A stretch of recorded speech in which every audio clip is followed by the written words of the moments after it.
السلام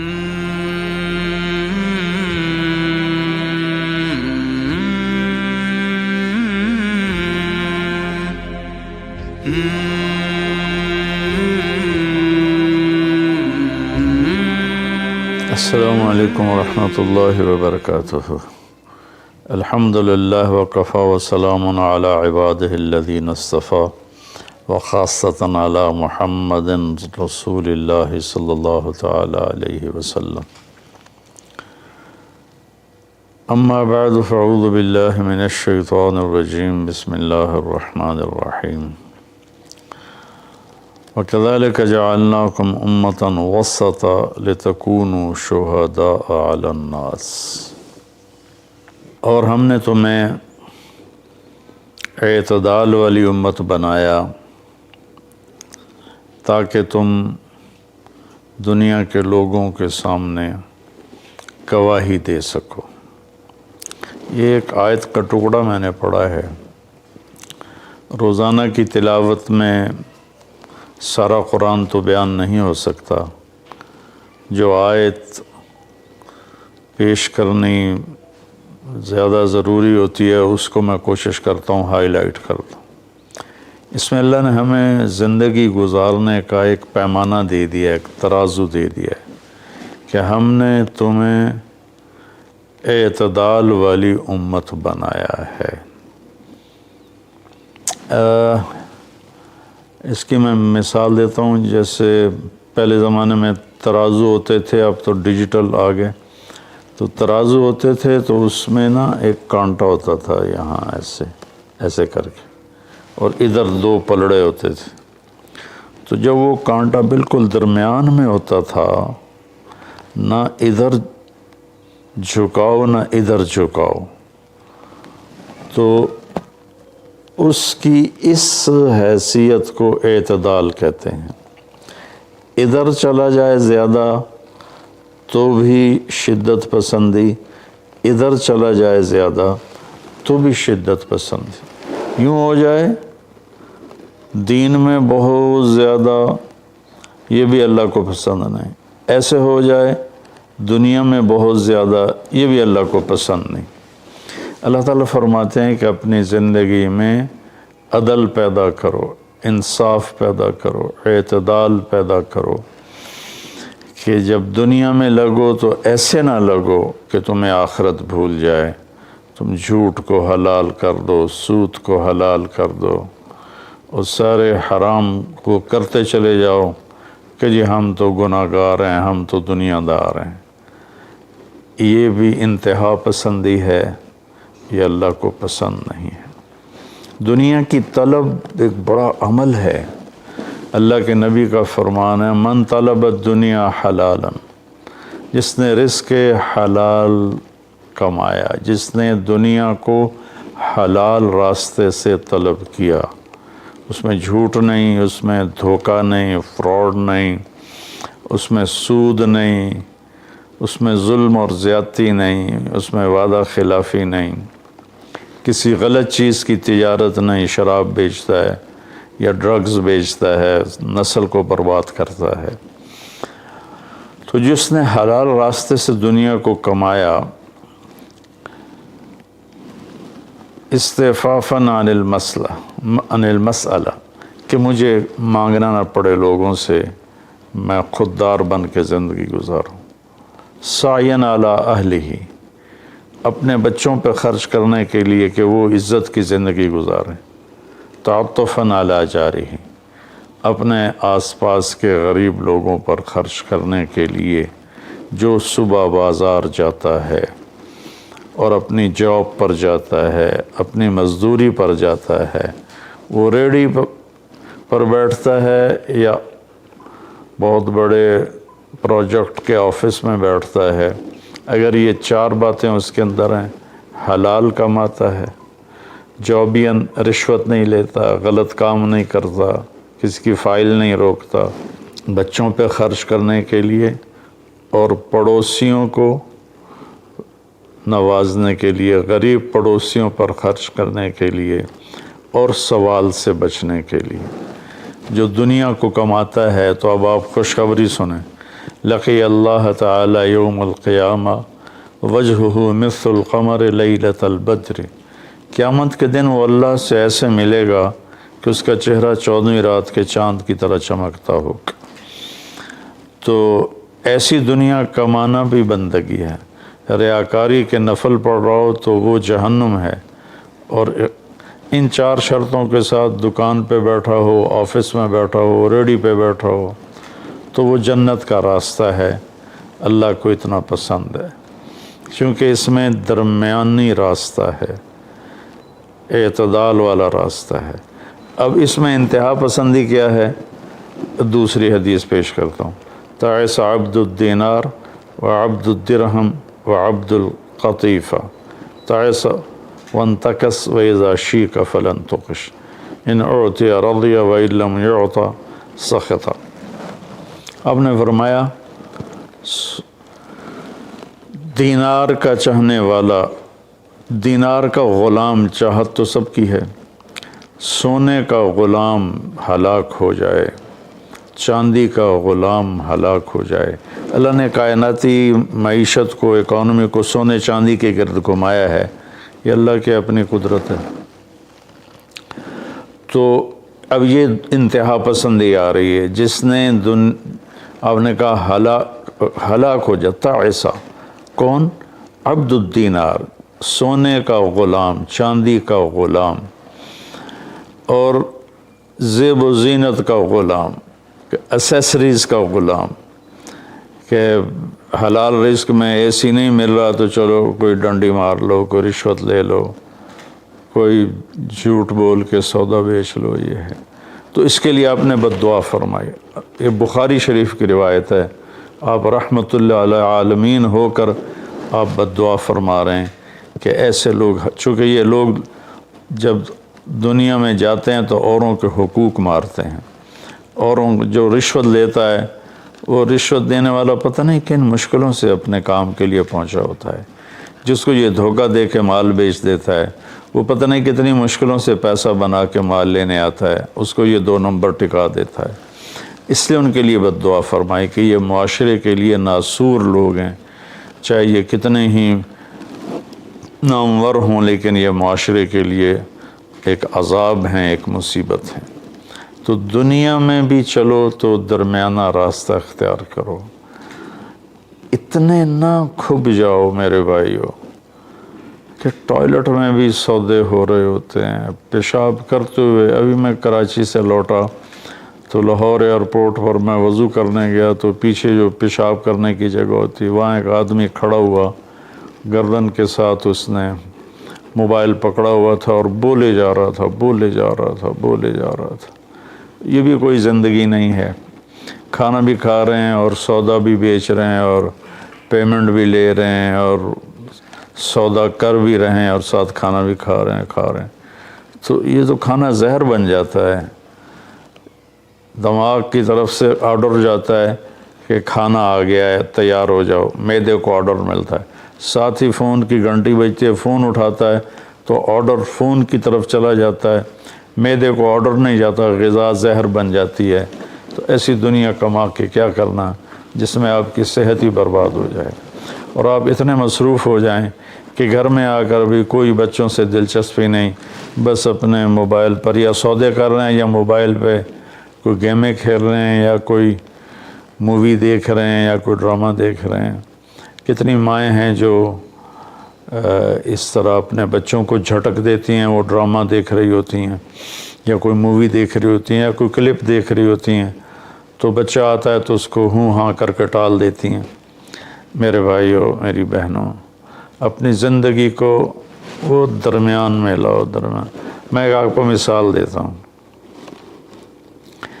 گاڑی کے چاروں ٹائر میں ہوا بیلنس ہو تو گاڑی صحیح چلتی ہے، چاہے ایف ایکس کیوں نہ ہو، اور اگر ہوا اوپر نیچے ہے، بیلنس نہیں ہے، تو مرسڈیز بھی ہوگی تو وہ چلنے میں آپ کو تکلیف دے گی۔ ایک گاڑی ہے، انسان بھی، اس کو بھی بیلنس آف لائف چاہیے۔ یہ گھر میں آؤ تو گھر کے ہو جاؤ، فون آف کر دو، اور اپنے بچوں سے بات کرو، بیوی سے بات کرو، ان کے ساتھ بیٹھو، ان سے گپ شپ کرو، اور گھر کی باتیں کرو، گھر کے مسائل ذکر کرو، باہر کے مسائل کو گیٹ پہ چھوڑ کے آ جایا کرو۔ تو یہ تو دنیا ہے نا، اللہ نے اس میں ناپسند کیا ہے کہ ہم اپنے آپ کو زیادہ کھو پائیں، لیکن دین میں بھی اللہ نے ناپسند کیا ہے کہ ہم اس میں زیادہ لگ جائیں۔ لا تغلو فی دینکم، اپنے دین میں انتہا پسندی پہ مت جاؤ۔ اللہ نے اپنے محبوب سے فرمایا فلا تذهب نفسك علیہم حسرات، میرے نبی آپ ان غیر مسلموں کو تبلیغ کرتے ہوئے اتنا دکھ نہ اٹھائیں کہ آپ خود آہیں بھرتے بھرتے فوت ہو جائیں۔ اللہ نے اپنے نبی سے فرمایا، نماز لمبی کی تو اللہ نے اس سے منع فرما کر فرمایا کہ ما انزلنا علیک القرآن لتشقی۔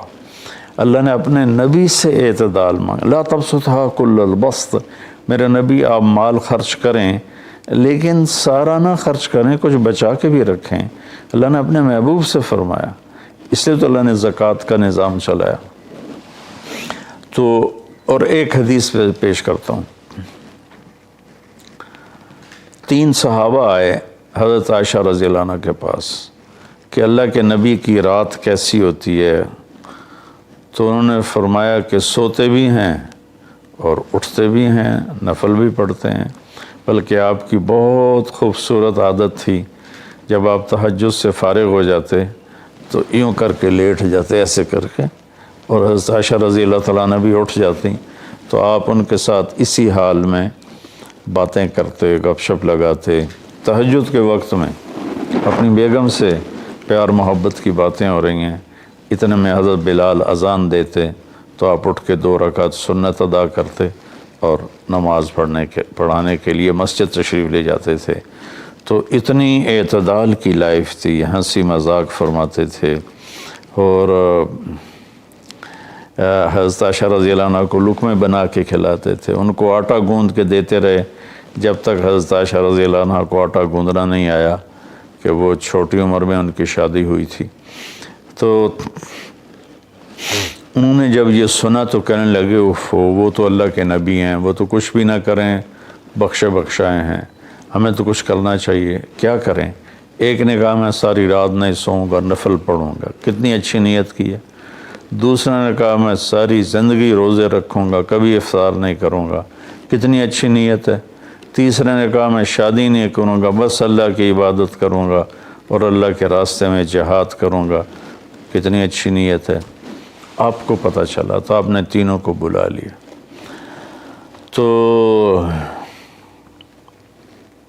آپ نے ان کو ڈانٹ پلائی،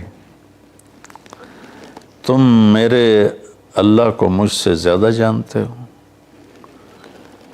تم میرے اللہ سے مجھ سے زیادہ ڈرتے ہو، زیادہ تقوی والے ہو، میں تم میں سب سے زیادہ اپنے اللہ کو جانتا ہوں، سب سے زیادہ اللہ سے ڈرتا ہوں، میں کھاتا بھی ہوں، روزہ بھی رکھتا ہوں، میں نے شادی بھی کی ہے، میں سوتا بھی ہوں اور میں جاگتا بھی ہوں، اور میں نے آپ نے تو 11 شادیاں کی، 9 بیویاں زندہ تھیں جب آپ دنیا سے تشریف لے گئے، تو آپ کی ایک خوبصورت زندگی تھی ان کے ساتھ۔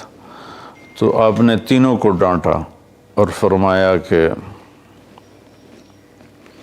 اعتدال کے ساتھ چلو، جس نے کہا میں شادی نہیں کروں گا شادی کرے، جس نے کہا میں روزہ نہیں چھوڑوں گا وہ روزہ چھوڑے، کہ مہینے میں 3 روزے رکھو بس، 13، 14، 15، اور جس نے کہا میں رات سوؤں گا نہیں وہ آرام بھی کرے اور اٹھے بھی صحیح۔ تو یہ زندگی اعتدال والی اللہ کو تو دین میں انتہا پسندی اچھی نہیں لگتی، اور اللہ نے اس کو رد فرمایا۔ ہمارے بعض نادان دوست قربانی کے نام پر پورے گھر کو اجاڑ دیتے ہیں اور انہیں احساس بھی نہیں ہوتا کہ کتنا بڑا نقصان کر رہے ہیں۔ سب سے بڑا تقاضا اسلامی تاریخ میں جنگ بدر کا ہے، اس سے بڑا تقاضا قیامت تک نہیں آئے گا کہ جن کے بارے میں اللہ کے نبی کی وہ گواہی ہے جو قیامت تک کسی کے لیے نہیں، ان تہلک هذه العصابۃ فلن تعبد، میرے رب اگر آپ نے اس جماعت کو ہلاک کر دیا تو پھر آپ کا نام لینے والا کوئی نہیں بچے گا۔ اتنی بڑی گواہی 313 کی، اور یہ اتنا بڑا تقاضا تھا اور اتنا بڑا یہ اس وقت اہم اور ضروری کام تھا۔ آپ نکلے اور ذوالحلیفہ 7 میل دور ہے، جب وہاں پہنچے تو حضرت عثمان اور اسامہ رضی اللہ عنہما کو آپ نے واپس بھیج دیا کہ آپ کی بیگم حضرت رقیہ رضی اللہ تعالی عنہ وہ حضور صلی اللہ تعالی علیہ وسلم کی دوسرے نمبر کی بیٹی تھیں۔ حضرت زینب پہلے نمبر پر، حضرت رقیہ دوسرے نمبر پر، ام کلثوم تیسرے نمبر پر، حضرت فاطمہ چوتھے نمبر پر۔ تو بیمار ان کو چیچک نکل آیا تھا، تو ان کو وہاں سے واپس بھیجا کہ جاؤ تم رقیہ کی تیمارداری کرو۔ وہ جنگ بدر میں شریک نہیں ہوئے، میرے نبی نے واپس کیا، لیکن جنگ بدر کے شریک صحابہ میں ان کا نام لکھوایا، دونوں کا۔ جب ہم بدری صحابہ کی فہرست کھولتے ہیں تو اس میں اسامہ اور عثمان رضی اللہ عنہما دونوں کا نام ذکر ہے، اور مال غنیمت میں ان کا حصہ بھی رکھا آپ نے۔ اتنے بڑے تقاضے کو آپ نے بیوی کی بیماری کی وجہ سے پیچھے کر دیا اور ان دونوں کو واپس بھیجا، اور رقیہ رضی اللہ عنہ کا انتقال ہو گیا۔ جب آپ واپس تشریف لائے تو وہ دفن ہو چکی تھی، تو آپ نے ان کی قبر پہ جا کر دعا فرمائی۔ تو میرے بھائیو، دین میں بھی اعتدال ہو، دنیا میں بھی اعتدال ہو۔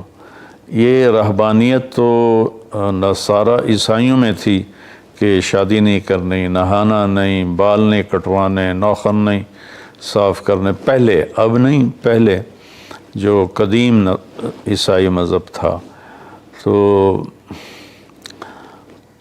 طبیعت میں اتنی شدت، غیر فطری زندگی، پھر وہ دوسرے طریقے سے اپنی خواہشات کو پورا کرتے تھے، تو اس سے میرے نبی نے روکا۔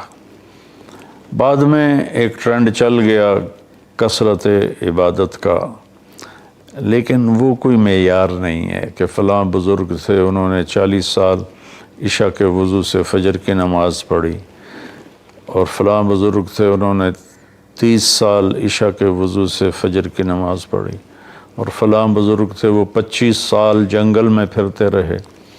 بھلا یہ بھی کوئی دین ہے جو پیش کیا جائے؟ ہمارا دین تو پوری دنیا کو پیش کرنے کے لیے ہے۔ ان الدین عند اللہ الاسلام۔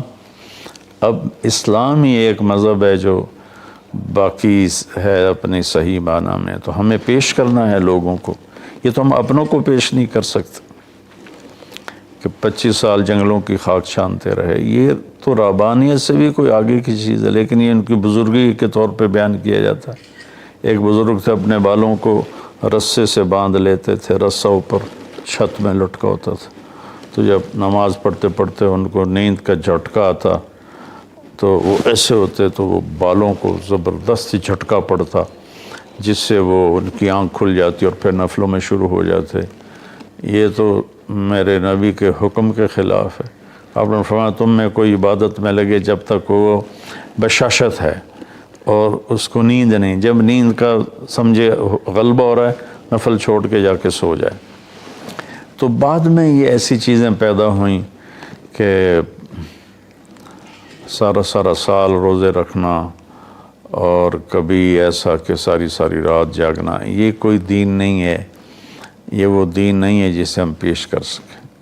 ایک بزرگ کا انتقال ہوا تو میں تعزیت کے لیے گیا، تو ان کے بیٹے بتانے لگے کہ ہمارے والد صاحب صبح 3 بجے اٹھ کے نیچے اپنے کمرے میں آ جاتے تھے جہاں مریدین آتے تھے اور باقی جو ان کے اپنے علمی کام ہوتے تھے، اور رات 11 بجے واپس جاتے تھے۔ ساری زندگی یہ معمول رہا۔ یہ کوئی قابل ذکر بات نہیں ہے جس کو ہم بطور ایک نمونہ پیش کریں۔ میرے نبی نے اپنی زندگی کو 4 حصوں میں تقسیم کیا ہوا تھا۔ ایک حصہ لوگوں کے لیے، ایک بیوی بچوں کے لیے، ایک اپنی ذات کے کاموں کے لیے۔ آپ اپنے کپڑے خود دھوتے تھے، 9 بیویاں تھیں، آپ اپنے کپڑے خود دھوتے تھے اور ایک حصہ آپ نے رکھا ہوا تھا اللہ کے لیے۔ تو آپ سے زیادہ مشکل لائف کسی کی نہیں، آپ سے زیادہ بڑا ذمہ دار کائنات میں کوئی نہیں۔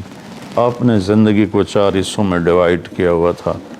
تو اگر ہم دنیا میں لگتے ہیں تو حلال حرام بھول جاتے ہیں، جھوٹ سچ بھول جاتے ہیں، دھوکہ دیانت کو بھول جاتے ہیں، اور دین میں لگتے ہیں تو بچے بیوی بھول جاتے ہیں، اپنے کام کاروبار بھول جاتے ہیں۔ آپ دیکھیں اصحاب صفہ وہ تھے جن کا کوئی کام نہیں تھا، لیکن 10 مبشرہ میں سے ایک بھی اصحاب صفہ میں نہیں، خلفاء میں ایک بھی اصحاب صفہ میں نہیں۔ اور اصحاب صفہ کوئی دینی تقاضوں کے لیے فارغ نہیں بیٹھے تھے، اصحاب صفہ کا ٹھکانہ کوئی نہیں تھا۔ جب صدیقی دور میں ٹھکانے مل گئے تو اصحاب صفہ بھی ختم ہو گئے۔ تو بھائیو، میری گزارش ہے آپ سب کی خدمت میں کہ اعتدال کی زندگی گزارو، اللہ کے واسطے اعتدال کی زندگی گزارو۔ ایک صحابی آئے، بڑے مالدار تھے، کپڑے ان کے پرانے بھی تھے اور بڑے گھٹیا قسم کے تھے اور میلے بھی تھے۔ آپ نے ان سے فرمایا کیا ہوا، غریب ہو گئے ہو؟ کہا جی نہیں۔ آپ نے فرمایا تو اللہ نے جو تجھے دیا ہے تو چاہتا ہے کہ اللہ تیرے اوپر اس کا اثر دیکھے، اٹھو جا کے کپڑے تبدیل کر کے آؤ۔ آپ نے ان کو واپس بھیجا، ان کے کپڑے تبدیل کروائے۔ تو یہ کہ کسی کو اللہ رزق دیتا ہے، وہ اچھے کپڑے پہنتا ہے، اچھی سواری استعمال کرتا ہے، اچھے گھر میں رہتا ہے، اپنا کاروبار دیکھتا ہے، اس کو دنیا داری نہیں کہتے۔ دنیا داری تو جھوٹ اور فراڈ اور حرام اور رشوت، جتنے غلط راستوں سے جو جانا ہے کاروباری زندگی میں، یہ دنیا داری ہے۔ عبد الرحمن بن عوف رضی اللہ تعالیٰ عنہ نے وراثت میں اتنا سونا چھوڑا کہ بچوں میں تقسیم کرنے کے لیے وراثت کو کاٹتے کاٹتے آریاں ٹوٹ گئیں۔ 1000 گھوڑے، 10,000 بکریاں اور 1000 اونٹ، یہ مال مویشی ان کے پاس تھے، اور زمینیں الگ تھیں، لیکن وہ 10 بڑے صحابہ میں ہیں، ٹاپ 10 صحابہ میں ہیں۔ تو بھائیو، رمضان کا مہینہ ہے، اللہ سے مانگیں کہ اللہ ہمیں اعتدال والی زندگی نصیب فرمائے۔ السلام علیکم ورحمۃ اللہ۔